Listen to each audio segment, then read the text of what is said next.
Assalamualaikum warahmatullahi wabarakatuh. Alhamdulillah. Allahumma salli wa sallim ala Sayyidina Muhammad ibn Abdillah wa ala alihi wa ashabihi wa man tabi'ahu ila yaumil qiyamah. Ikhwan yang dimuliakan oleh Allah Subhanahu wa taala, Ibrahim bin Adham rahimahullahu taala pernah bercerita, pada suatu ketika datanglah tamu istimewa ke rumahku, yaitu beberapa orang daripada waliullah. Lalu aku meminta kepada mereka agar mau memberikan nasihat supaya aku bisa takut kepada Allah sebagaimana mereka. Maka permintaan aku pun dikabulkan oleh mereka.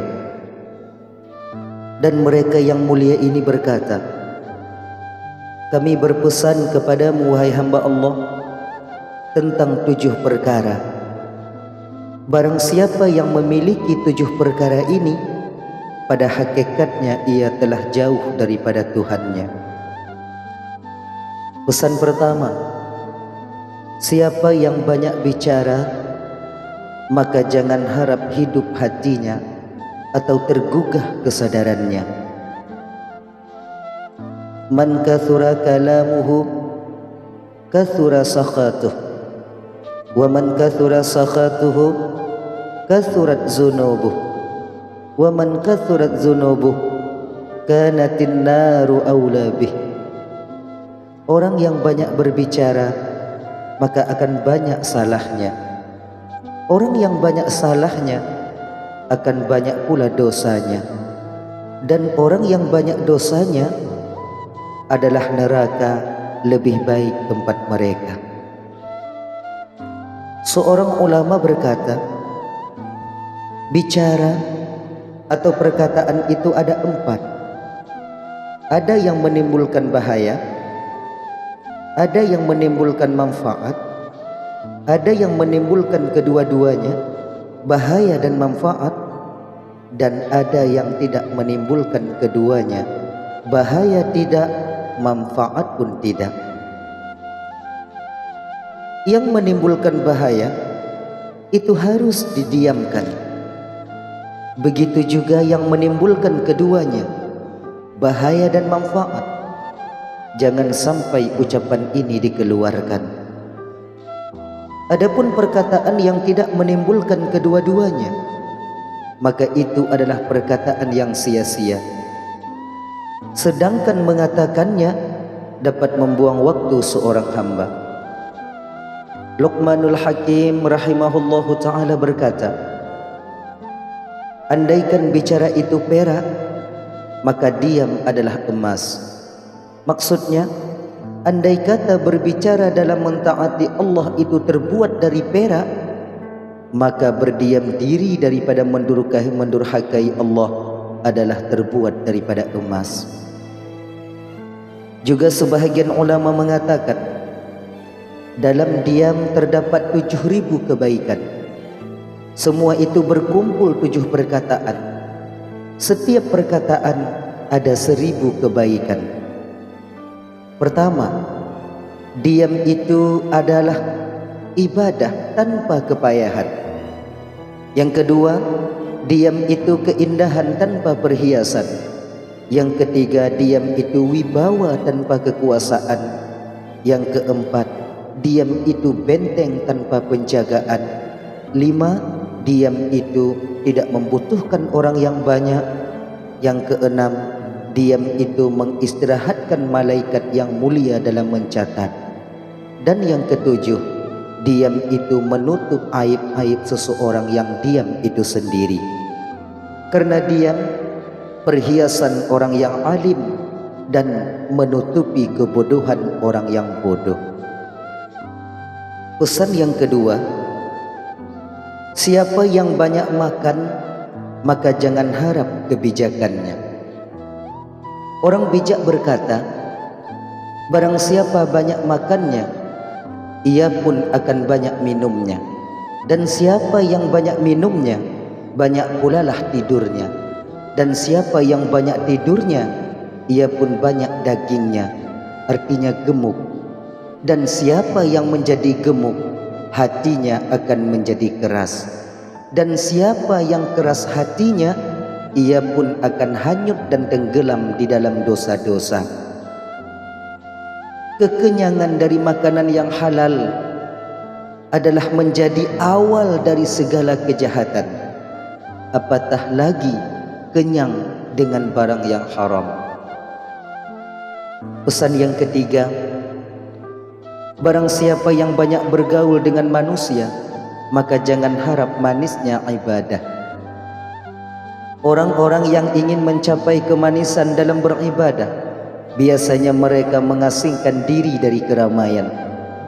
Ulama tasawuf mengajarkan kita, jika engkau tak sanggup menunaikan kewajiban agamamu ketika bergaul dengan orang banyak, bahkan mungkin kau tidak selamat dari maksiat, maka asingkanlah dirimu, yaitu uzlah.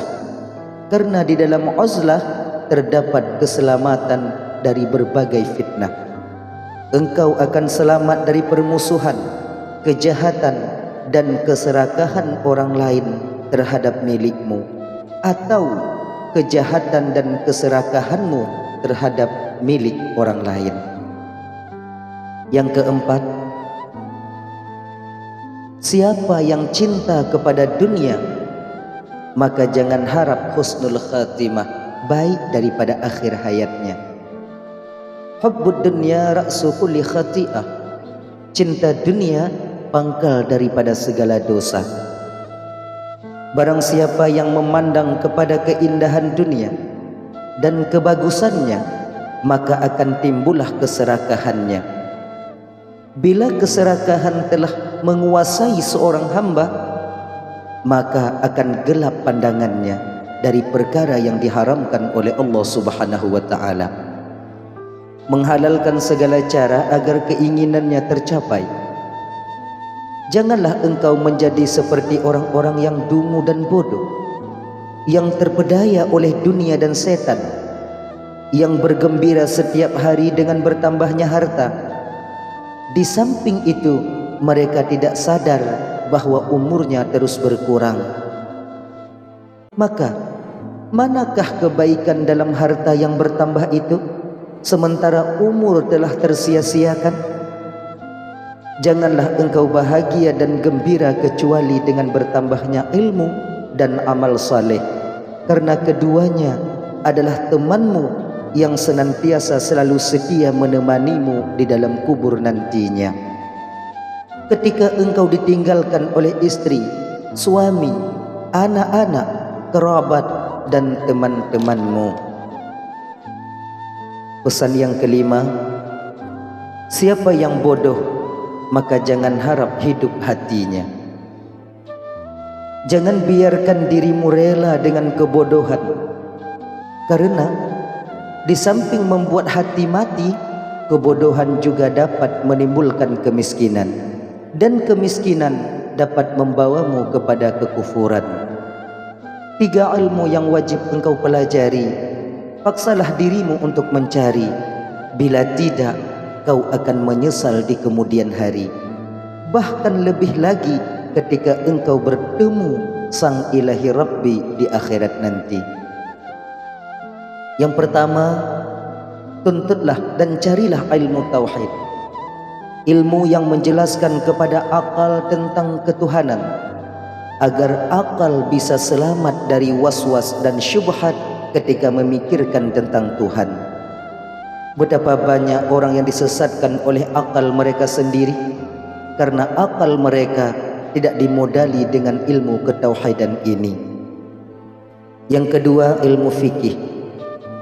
Ilmu yang menerangkan tentang cara mensucikan anggota badan seorang hamba daripada hadas, baik hadas kecil maupun hadas besar. Dan ilmu yang mengajarkan tentang kesempurnaan ibadah seseorang kepada Tuhannya, agar ibadahnya sesuai sebagaimana yang dianjurkan dalam syariat yang dibawa oleh Rasulullah sallallahu alaihi wasallam. yang meliputi syarat, rukun, sah dan batalnya satu ibadah, halal, haram, makruh, sunat dan bolehnya satu perbuatan, dan lain sebagainya yang berkaitan dengan kehidupan seorang hamba di dunia ini. Dan ilmu yang ketiga yaitu tasawuf, ilmu yang meliputi tentang adab dan etika seorang hamba, baik dengan Allah maupun sesama manusia. Lebih daripada itu, ilmu ini juga mengajarkan seorang hamba bagaimana cara membersihkan hati daripada penyakit-penyakit hati itu sendiri, agar ia bisa selamat baik di dunia maupun di akhirat nanti. Secara garis besar, ketiga ilmu ini berfungsi bagi seorang hamba. Pertama, membersihkan zahir, mensucikan batin, dan memurnikan akidah atau keyakinan. Pesan yang keenam, siapa yang berteman dengan orang yang zalim, maka jangan harap selamat agamanya. Apa yang bisa kita harapkan dari seorang teman yang zalim, yang suka mengabaikan perintah Allah dan melanggar aturannya, selain daripada percikan dosa dari kesalahan yang ia lakukan? Tak ubahnya seperti racun bermerek susu. Bila kita tak berhati-hati, boleh jadi kita akan terseret dan hanyut dalam samudra kemaksiatan yang sedang ia lakukan. Bila kita telah tenggelam di sana, maka akan sulit bagi kita untuk melihat dan mencari daratan kebenaran adanya. Maka berhati-hatilah dalam memilih teman. Berusahalah untuk mencari teman yang menjadikanmu lebih taat kepada Allah Subhanahu wa taala, yang berani menegur ketika kamu berbuat salah, agar agamamu bisa selamat nantinya. Yang ketujuh, siapa yang mencari dan berharap kerelaan manusia, maka jangan harap keredaan Allah Subhanahu wa taala. Bukankah keredaan Allah yang kita harapkan baik di dunia dan di akhirat nanti, yang dengan keredaan itu kita akan mencapai kebahagiaan yang hakiki nanti? Ikhwan yang dimuliakan oleh Allah Subhanahu wa taala, mudah-mudahan ini menjadi pelajaran. Wallahu a'lamu bis-shawab wa ilaihi marji'u wal ma'ab. Assalamualaikum warahmatullahi wabarakatuh.